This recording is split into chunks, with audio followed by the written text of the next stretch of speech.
পাকিস্তানের বিপক্ষে ২ টেস্ট সিরিজের প্রথমটাতে দারুণ খেলছে বাংলাদেশ। স্পেশালি মুশফিকুর রহিমের সেঞ্চুরিতে বাংলাদেশ দারুণ অবস্থায় রয়েছে এই রাওয়ালপিন্ডি টেস্টে। কিন্তু প্রশ্ন হলো একটা, এই টেস্টে খুনি সাকিব কি করে খেলছেন?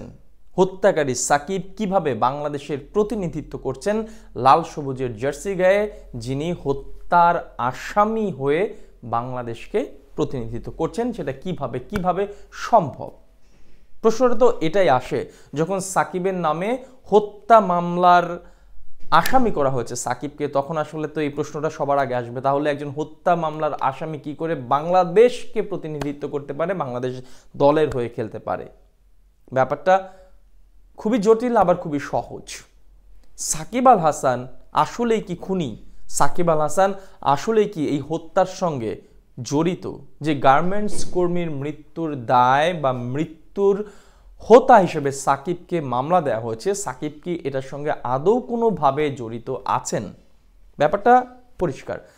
যে সময় বাংলাদেশের এই কোটা আন্দোলন ঘটেছে তখন সাকিব আল হাসান ছিলেন কানাডায়, তিনি লিগ খেলায় ব্যস্ত ছিলেন, নিয়মিত ম্যাচ খেলছিলেন।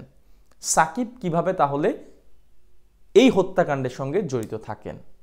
এখন বলতে পারেন সাকিব আল হাসান ফোন করে বলেছিলেন যে তাকে হত্যা করো, এটা কি বিশ্বাস করা যায়?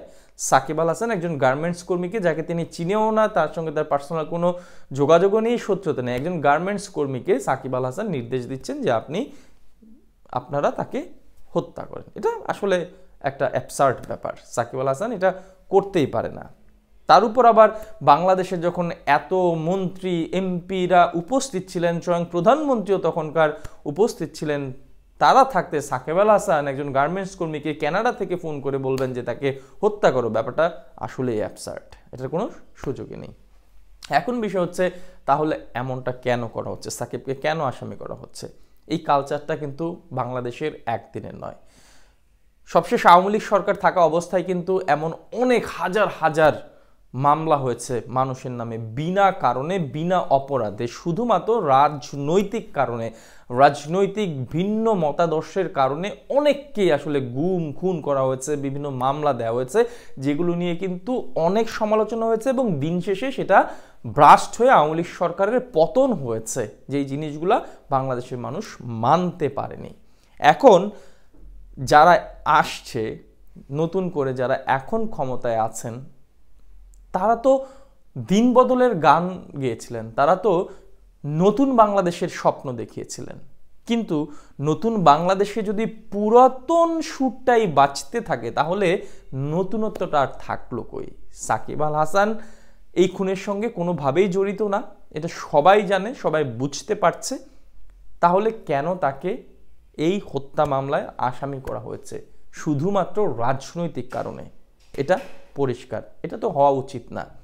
সাকিব আল হাসান যেটা করেছে, এই কোটা আন্দোলনের সময় ছাত্রদের পাশে ছিলেন না, ঠিক আছে, নাই থাকতে পারেন, তার মতাদর্শ, তার রাজনৈতিক আদর্শ, তার চিন্তা, সেটা তিনি নাই থাকতে পারেন। সেটা ভালো না খারাপ সেটা আমরা সবাই জানি, সেটা তিনি ভালো করেননি।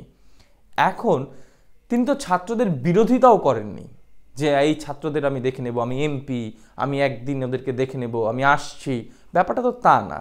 ৭১-এর মুক্তিযুদ্ধে একটা পক্ষ মুক্তিযোদ্ধা ছিলেন, একটা পক্ষ ছিলেন মুক্তিযুদ্ধের বিরুদ্ধে, যাদেরকে রাজাকার বলা হয়, আর একটা পক্ষ ছিল সাধারণ মানুষ, তারা কিছুই করেনি, হয়তো মুক্তিযুদ্ধের পক্ষে ছিলেন মানসিকভাবে, তারা আসলে যুদ্ধে যায়নি, তারা মুক্তিযোদ্ধা হয়নি, কিন্তু মুক্তিযুদ্ধের পক্ষে ছিলেন বা নীরব ছিলেন। কেউ কেউ, আপনি যে নীরব ছিল তাকে তো রাজাকার বলতে পারবেন না, তাকে তো আপনি শাস্তি দিতে পারবেন না যদি সে মুক্তিযুদ্ধের বিরুদ্ধে বা বিপক্ষে না থাকে। সাকিব আল হাসান এই জায়গায় ছাত্রদের পক্ষেও ছিলেন না, বিপক্ষেও ছিলেন না। আপনি তাকে কেন তাকে আপনি মামলার আসামি করবেন, তাও হত্যা মামলার, যে কিনা বাংলাদেশকে এখন প্রতিনিধিত্ব করছে রাইট নাও? এটা আসলে ভালো সংস্কৃতি না। এটা শুধুমাত্র রাগ থেকে, ক্ষোভ থেকে, সে আওয়ামী লীগের এমপি ছিল বলে আপনারা তাকে আজকে মামলা দিচ্ছেন, বাট এটা খুব ভালো প্র্যাকটিস না। সাকিব যদি দুর্নীতি করে থাকে, সাকিবের অনেক ব্যবসা রয়েছে, শেয়ার মার্কেটের ব্যবসা রয়েছে, কাকড়া, কুমির, হাবি জাবি বিভিন্ন ব্যবসাপাতি রয়েছে, সেখানে সে দুর্নীতি করেছে কিনা, সে বিদেশে অর্থ পাচার করেছে কিনা, সে ক্রিকেট খেলতে গিয়ে ফিক্সিং করছে কিনা, এগুলো বের করে আপনারা যদি এখানে তার কোনো রকমের ফল পান, এখানে যদি তার কোনো দুর্নীতি থাকে, সেগুলোর আপনি মামলা হতে পারে, শাস্তি হতে পারে। তাই বলে একটা মিথ্যা খুনের মামলা সাকিবের উপর চাপিয়ে দিচ্ছেন, এটা খুবই বাজে প্র্যাকটিস। সেই পুরনো প্র্যাকটিস যদি আপনারা এই নতুন বাংলাদেশেও ধরে রাখেন, এটা খুবই খারাপ এবং হতাশাজনক। শুরুর দিকে এই নতুন বাংলাদেশ যে স্বপ্ন দেখছি, সেই জায়গায় আসলে এমনটা আসলে আশা করা যায় না। নিঃসন্দেহে এটা খুবই দুঃখজনক এবং হতাশাজনক। যার যেটা ভুল, যার যেটা অন্যায়, আপনারা সেই শাস্তিটাই দেন প্লিজ। মিথ্যাভাবে, ঢালাওভাবে একটা অপরাধে মানুষকে ফাঁসিয়ে, এটা আসলে ঠিক হবে না। যাতে করে আমাদেরই লস হবে। সাকিব আল হাসান হয়তো দেশে আসবেন না এই মামলার ভয়ে, বা আসলে তাকে গ্রেফতার করা হবে সেই ভয়, বাট আলটিমেটলি কি হবে? বাংলাদেশি ক্রিকেটের ক্ষতি হবে। সাকিবের অন্যায় থাকলে অবশ্যই আমি বলছি সাকিবকে সেই অন্যায়টার উপরই শাস্তি দেওয়া হোক। বাট কানাডায় লিগ খেলা অবস্থায় সাকিব একজন গার্মেন্টস কর্মীকে হত্যার নির্দেশ দিবে বা হত্যার সাথে জড়িত থাকবে? I don't think so.